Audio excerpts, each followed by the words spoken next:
Hi guys. So it's a beautiful, beautiful Christmas time and New Year around the corner. And it's a very, very special time of the year, a closure of one cycle and the beginning of another one. And it's such a magical time, and everyone is very hopeful about the future and very positive about that, expects maybe less stressful life, a better life, more interesting one, and also expect themselves and ourselves to be the better one. And what are we normally doing in this time? So we are doing New Year resolution, right? To improve our life, to set the goal, to make us the best version of ourselves, etc., etc. And but the New Year resolutions, they really can be of whatever kind. We uh, can plan to give up bad habits like smoking or drinking or losing weight, or we want to do more sport, or maybe we want to improve our communication at work or with our close ones or with our children. Um, or we plan new education or maybe new languages and new courses, some professional upgrade. So a lot of exciting goals that at the moment of planning, at the moment of listing them, feel really uplifting, really inspiring. However, when New Year is over, um, celebrations are over and the routine starts. Um, Not always all our resolutions convert into reality. And today I offer you to think why. So, in psychological language, all our New Year resolutions and plans are basically uh, expectations to change a behavior. And for example, we've changed an attitude. For example, I'm a mother of a child, and I keep on shouting on a child, and I do realize that there's something wrong with me. It's not good for a kid, and I want to change my behavior. So I set an intention. I truly, from the bottom of my heart, believe that I do something wrong and I need to change. And then why this simple belief or this simple intention is not enough? Why doesn't it automatically lead me to the behavior change?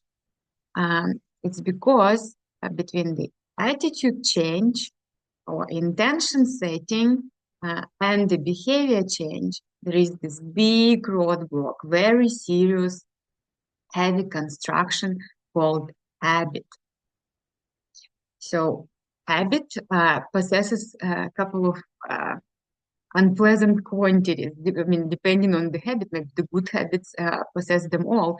So they are persistent and they are very insensitive and resistant to new information and to alternative choices. So they're really difficult to change. And why so? And the reason is that um, the habit um, has very important functions in our life, in our body, in our psychology and physiology, in the way we operate. So, first of all, habit has a protective function to our cognitive abilities. It's our autopilot or co-pilot, and it helps us or protects us from depleting our cognitive abilities. What does that? Um, it means that we cannot 24/7 or even 12 hours out of 24 hours to consciously control what we are doing. Conscious every second, every millisecond, every minute control consumes a huge amount of resources. We cannot stay in this alert position all day long. Imagine you are a two-deck beautiful plane of Emirates, and you are flying from Dubai to New York, approximately 14 hours, and you are a pilot. So as a pilot, you cannot, for all the 14 hours, uh, personally, consciously control and monitor everything that happens in the plane. At a certain point of time, you need to switch on the autopilot mode so that it helps you and you do not get burned out. Your focus, your concentration is not depleted too fast. You need your focus, your presence, your skills for the moments of turbulence, for the landing, for the most important moments, right? And in between, you need something, you need some support. And habits, automated actions, um, they are actually a support to our system. It's an alternative operating mode that helps us to distribute our energy, our psychic energy, our brain energy, our nervous system energy smartly, optimally. So this is function number one, a protective or autopilot energy saving function. Second one is self-regulation. So our habits help us immediately reach a homeostasis, immediately reach a balance when we are disbalanced.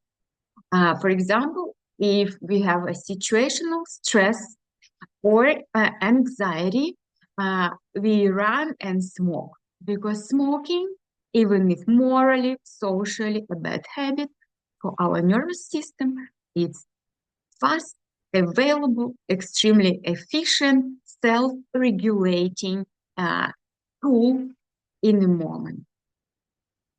And then, of course, if you don't offer yourself an alternative, it's not very easy to replace one habit with another, because something that works really, really well for your nervous system cannot be just taken out for granted without being offered something in exchange.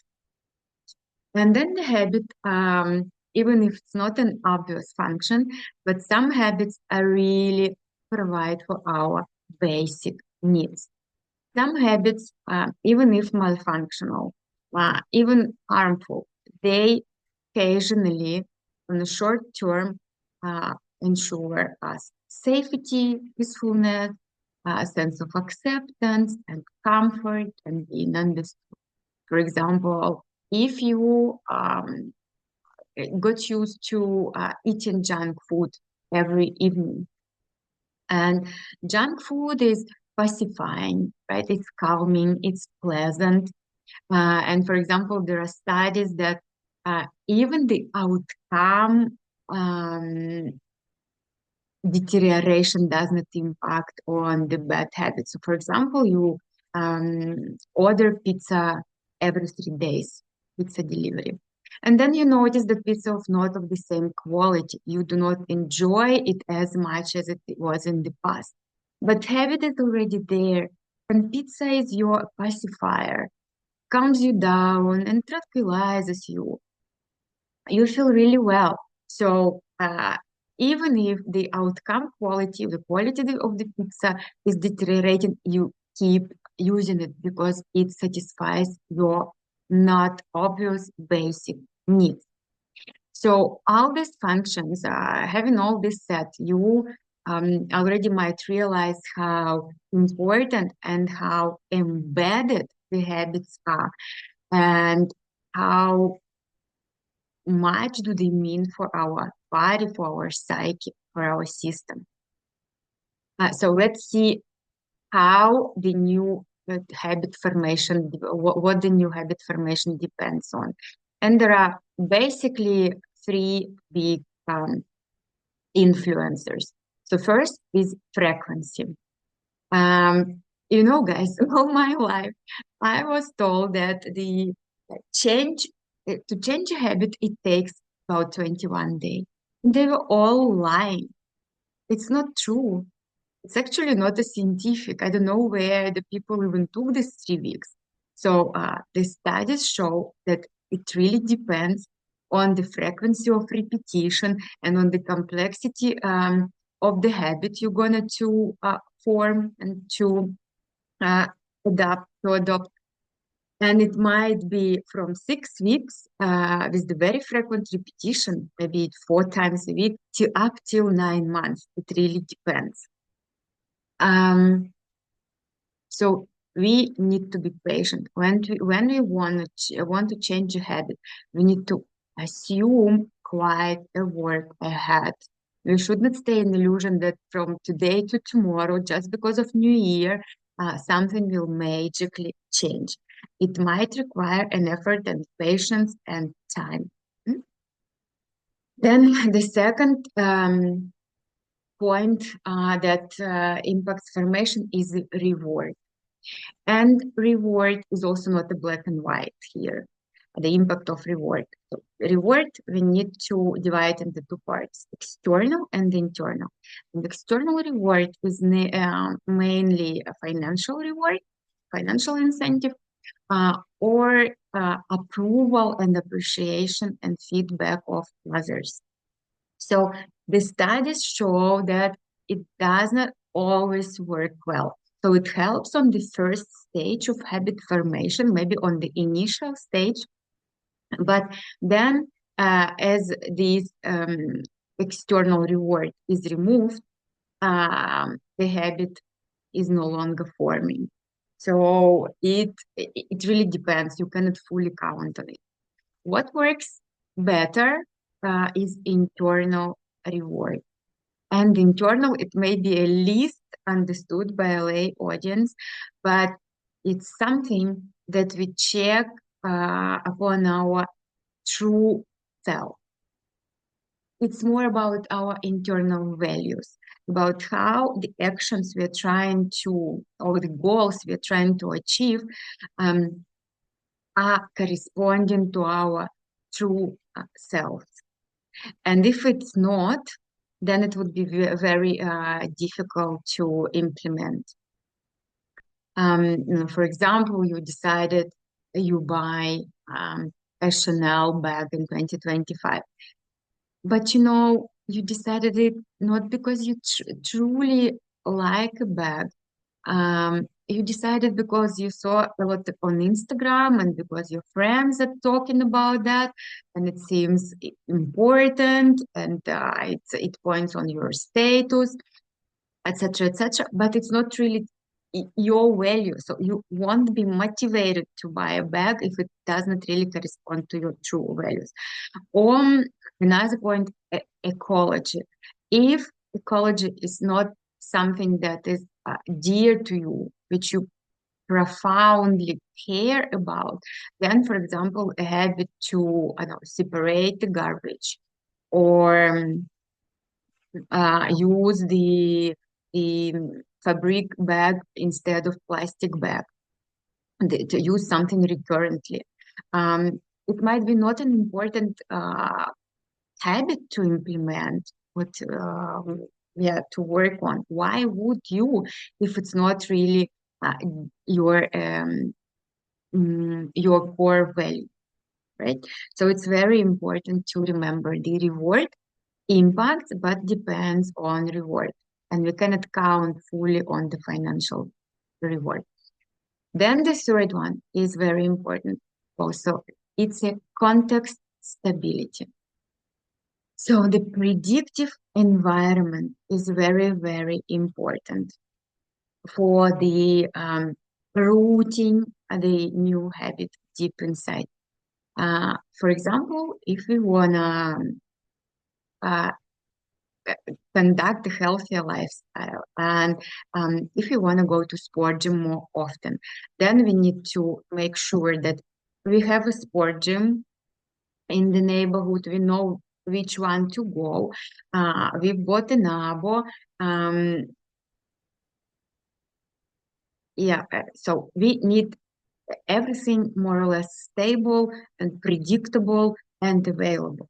Or if I want to change my habits, I don't know, my food habits, my food preferences, then, for example, or eat healthier food, then maybe I need to make sure that I have dinners at home in stable environment where I know there is a reduced risk or less exposure to junk food.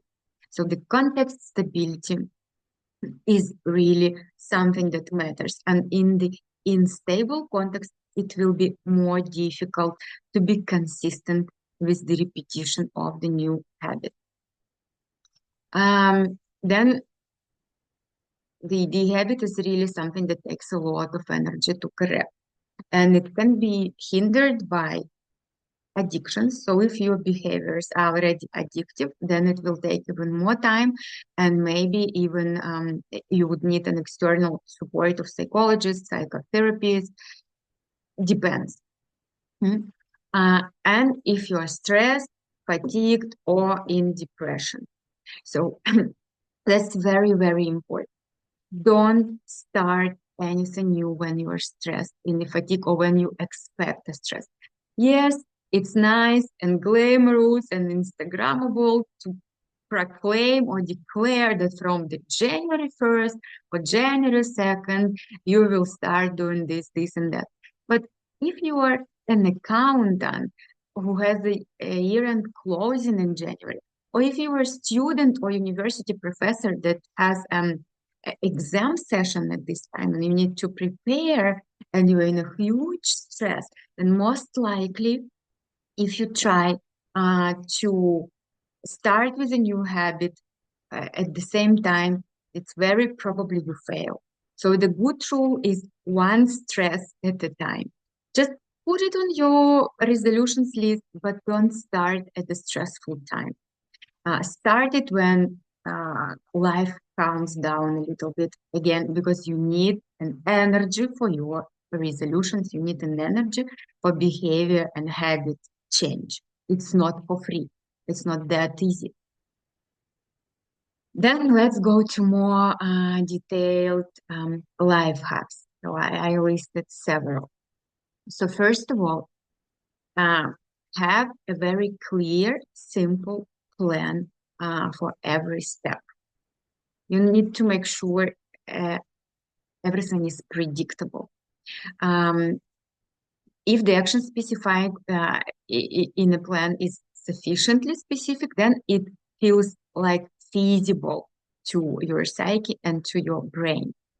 And if you plan, for example, if your New Year resolution is to increase, to double my income, okay, or to earn my first million, then you need to be, again, very, very realistic and understand how would you do that.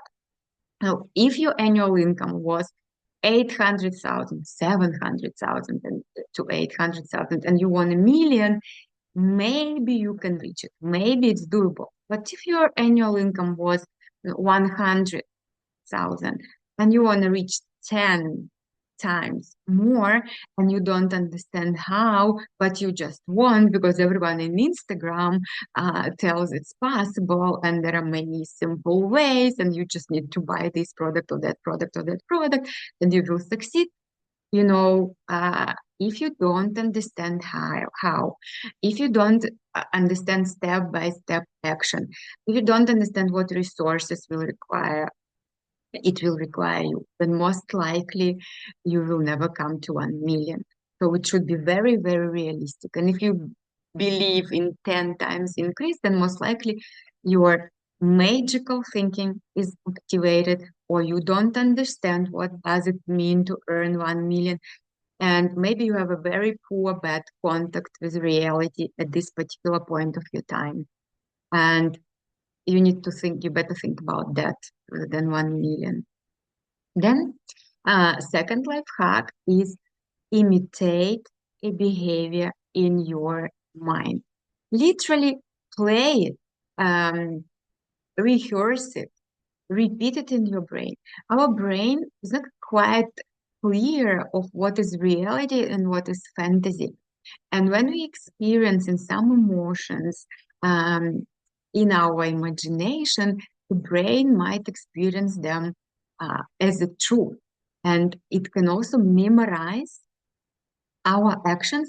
And at the point we need to implement this action, it can provide us with this pre-learned solution. So simulating the brain, for example, again, the mother who does not want to shout on her child, on her husband. Simulate, make a scenario, play this scenario. If he tells me that, I will tell that. Or I'll stay patient. I take a pause. I create your ideas, what you'll be doing, and play them over in your brain, in your mind. And by the way, there was a study with the smokers who were doing that.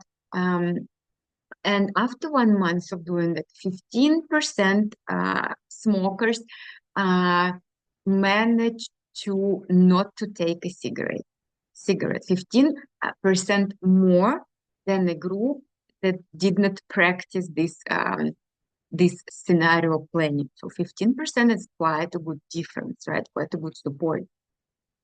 Then the next one is try to choose or design an environment for change, where possible, of course, to avoid triggers for old habits or the environment that fosters the new one. For example, if you're giving up smoking, try to plan your road where there is no tobacco shops, for example.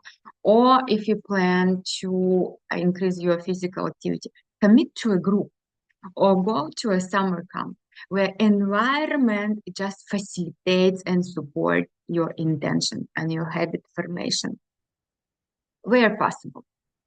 Then replace an old habit with the new one. For example, again, about smoking. If your New Year resolution is just to give up smoking, again, not that easily if you do not offer to your system something new. Maybe this something new is a breathing exercise or meditation. Then try them both. Don't eliminate smoking immediately. Try them both, and maybe with more emphasis on the new ones, on the new tools. And then when the new tools get power, get energy, get more active and more habitual, the old one can extend because habit is a memory formation. It uses memory. And as memory about old habit fades, then we are less forced to use the old tool. Then monitor the process. If you lose weight, use some table, record your progress. It really helps to stick to the process and be in a loop, be in the process. Then the next one is super important one. Only positive, supportive self-talks. Especially in the moments of lapses. So what do you need to remember? A simple truth about lapses. Every person who tries to change something lapses. Okay? And the person who does not lapse, it's the person who doesn't change, does not want to change anything, does not even try. This is the only precondition for not lapsing. So every program, every change management assumes rolls back, assumes lapses. And it's a natural part of the process and nothing else. It's not because you're a loser, idiot. It's not because, someone again in Instagram, in social net, spreads the fake success stories and you are the only one who cannot make it and who fails. No, it's not. Lapses are part of the process. So don't worry. Only positive, supportive, caring self. Then you can increase your habit longevity by linking it to already well-established existing habit. For example, brushing teeth. It's a well-established habit since we are children, right? So since childhood. So if you want to practice new tools, I don't know, breathing techniques or guided meditation that tune you for a positive day, for a positive mood, or you want to start your day with some physical exercises. So you can already do twists and stretches or some, I don't know, shoulder moves when you brush your teeth. So you combine all good established, well-established habit with the new form in one. And one supports another. It's like, how do you call it? Piggybacking, I think.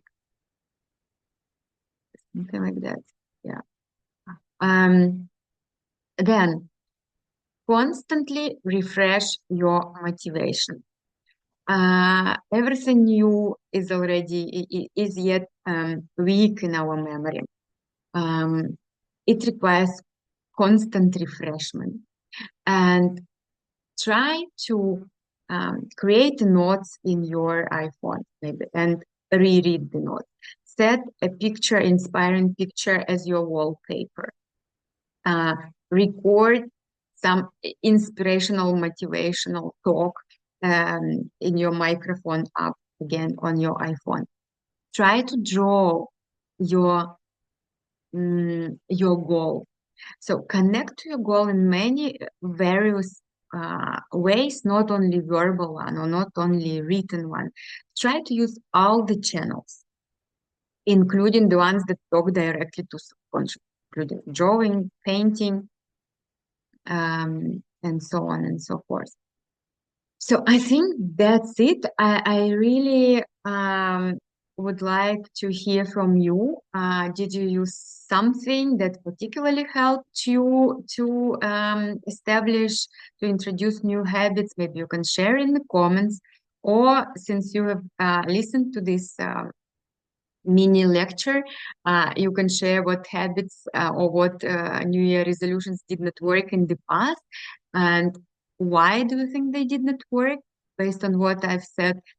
Please share in comments. I'm very curious to hear.